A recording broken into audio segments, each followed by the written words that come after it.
ಕೊಲೆ ನಡೀತಾ ಇದೆ. ಅದರ ನಾಶ ಮಾಡಿದ್ದಾರೆ ಈಗ ನಮ್ಮ ಆಡಳಿತಾರೂಢ ಪಾರ್ಟಿಯವರು, ಕೇಂದ್ರ ಸರ್ಕಾರದಲ್ಲಿ ಬಿಜೆಪಿ ಪಾರ್ಟಿಯವರು. ನಮ್ಮ ಸಂವಿಧಾನಿಕ ಮೌಲ್ಯಗಳನ್ನು ಅರ್ಧ ನಾಶ ಮಾಡಿದ್ದಾರೆ, ಪೂರ್ತಿ ನಾಶ ಮಾಡಿಕೊಟ್ಟಿದ್ದಾರೆ. ನಮ್ಮ ದೇಶ ಹಾಳು ಮಾಡ್ತಾ ಇದ್ದಾರೆ. ಈ ಪರಿಸ್ಥಿತಿಯಲ್ಲಿ ಇದನ್ನ ಜನ ಅರ್ಥ ಮಾಡ್ಕೋಬೇಕು, ಏನು ನಡೀತಾ ಇದೆ ಅಂತ ಹೇಳಿ. ನಮ್ಮ ಈಗ ಈ ಬರೋ ಚುನಾವಣೆ ಬಂದು ಇದು ಯಾವುದೇ ಎರಡು ಪಾರ್ಟಿಗಳ ಮಧ್ಯೆ ಅಲ್ಲ, ಇದು ದೇಶ ಉಳಿಸೋದು ಅಥವಾ ದೇಶ ಕಳ್ಕೊಳ್ಳೋದ್ರ ಬಗ್ಗೆ ಆಗ್ತಾ ಇದೆ. ನಮ್ಮ ಪ್ರಜಾಪ್ರಭುತ್ವವನ್ನು ಉಳಿಸೋದು ಅಥವಾ ಕಳ್ಕೊಳ್ಳೋದ್ರ ಬಗ್ಗೆ ಆಗ್ತಾ ಇದೆ. ನಮ್ಮ ಸಂವಿಧಾನಿಕ ಮೌಲ್ಯಗಳನ್ನು ಉಳಿಸ್ಕೊಳ್ಳೋದು ಅಥವಾ ಕಳ್ಕೊಳ್ಳೋ ಅಂತ ಪರಿಸ್ಥಿತಿ ಬಂದಿದೆ. ಇದಕ್ಕೆ ನಾವು ಎಚ್ಚೆತ್ತುಕೊಳ್ಬೇಕು. ನಮ್ಮ ದೇಶದಲ್ಲಿ ಈಗ ಹಿಂದಿನ 10 ವರ್ಷಗಳಿಂದ ಭಾರಿ ಸಮಸ್ಯೆ ಆಗಿದೆ.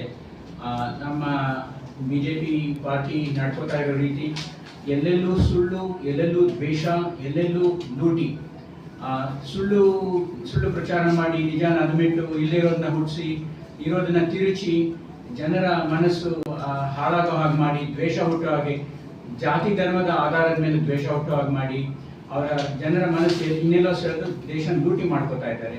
ಬಡತನ ತುಂಬ ಸಮಸ್ಯೆ ಆಗ್ತಾ ಇದೆ, ಬೆಲೆ ಏರಿಕೆ ತುಂಬ ಸಮಸ್ಯೆ ಆಗ್ತಾ ಇದೆ, ಜನರಿಗೆ ಜೀವನ ಮಾಡೋದು ತುಂಬ ಕಷ್ಟ ಆಗ್ತಾ ಇದೆ.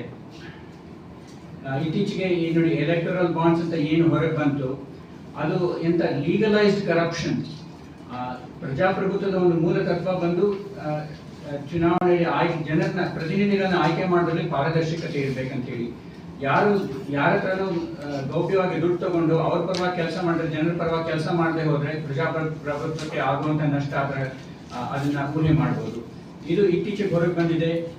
ಅದನ್ನ ಉಪಯೋಗಿಸ್ಕೊಂಡು, ಈ ಎಲೆಕ್ಟ್ರಲ್ ಬಾಂಡ್ಸ್ ಅಂತ ಉಪಯೋಗಿಸ್ಕೊಂಡು CBI, ED, income tax, NIA ಇಂಥವುಗಳನ್ನ ಉಪಯೋಗಿಸ್ಕೊಂಡು ಜನರ ಮೇಲೆ ದೌರ್ಜನ್ಯ ಮಾಡಿ ಬಲವಂತವಾಗಿ ದುಡ್ಡು ಕಿತ್ಕೊಳ್ಳೋದು,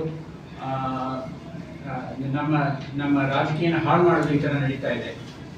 ಅಷ್ಟೇ ಅಲ್ಲ, ಚುನಾವಣೆಯಲ್ಲಿ ನಡಿಬೇಕಾಗಿರೋದು ಒಂದು ನ್ಯಾಯವಾದ ಒಂದು ರೀತಿ ಇದೆ.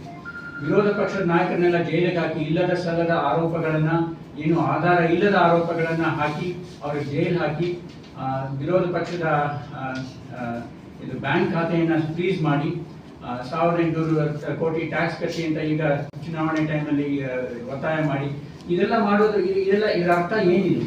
ಇದು ನ್ಯಾಯವಾಗಿ ಚುನಾವಣೆ ಮಾಡಿದ್ರೆ ಗೆಲ್ಲುವ ಅಥವಾ ಒಂದ್ ವೇಳೆ ಸೋದ್ರು ಕೂಡ ನಮ್ಮ ಪ್ರಜಾಪ್ರಭುತ್ವದ ಪ್ರಜೆಗಳ ತೀರ್ಮಾನ ಅಂತ ಒಪ್ಕೊಳ್ಳೋ ಒಂದು ಸಾಮರಸ್ಯ ಇಲ್ಲದೆ ಇದು ನಮ್ಮ ಪ್ರಜಾಪ್ರಭುತ್ವನ ಹಾಳು ಮಾಡೋದ ಅಲ್ವಾ?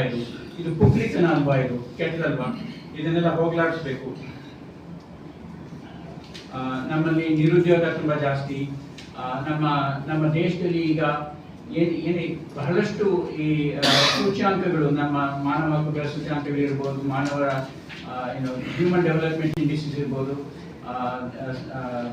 ಹಂಗರ್ ಇಂಡೆಕ್ಸ್ ಇರ್ಬೋದು, ಎಲ್ಲದರಲ್ಲೂ ಕೂಡ ಬಹಳ ಒಂದೇ ಸಮ ಕೆಳಗೆ ಬರ್ತಾ ಇದೆ.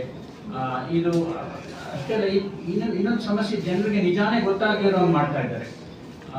ಈಗ ಇದನ್ನೆಲ್ಲ ಹೋಗ್ಲಾಡಿಸ್ಬೇಕು. ಇದಕ್ಕೆ ನಾವು ಎಚ್ಚೆತ್ಕೊಂಡು, ಆಮೇಲೆ ಇನ್ನೊಂದು, ಕರ್ನಾಟಕದಲ್ಲಿ ಜನ ಬಹಳ ಇದ್ರ ಬಗ್ಗೆ ಗಮನ ಹರಿಸಬೇಕು. ಕನ್ನಡನ 2ನೇ ದರ್ಜೆ ಭಾಷೆಯಾಗಿ ನೋಡ್ಲಾಗ್ತದೆ. ಹಿಂದಿಯೇತರ ಭಾಷೆಗಳನ್ನೆಲ್ಲ 2ನೇ ದರ್ಜೆಗಳ ಭಾಷೆಗಳ ತರ ನೋಡ್ಲಾಗ್ತಾ ಇದೆ.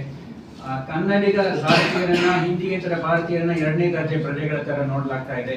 ಇದಕ್ಕೆಲ್ಲ ಕೊನೆಗಾಣಿಸ್ಬೇಕು. ಜನ ಎಚ್ಚೆತ್ಕೊಳ್ಬೇಕು. ಇದನ್ನ ನಮ್ಮ ದೇಶ ಉಳಿಸೋದಕ್ಕೆ ವೋಟ್ ಹಾಕಬೇಕು, ಬಿಜೆಪಿ ಸೋಲಿಸ್ಬೇಕು. ಇದನ್ನ ಜನ ಅರ್ಥ ಮಾಡ್ಕೋಬೇಕು ಅಂತ ಮಾಡ್ಕೊಂಡ್ರೆ ನಮ್ಮ ದೇಶ ಉಳಿಯುತ್ತೆ. ಇಷ್ಟು ಹೇಳಿ ನಾನು ಮುಗಿಸ್ತೀನಿ.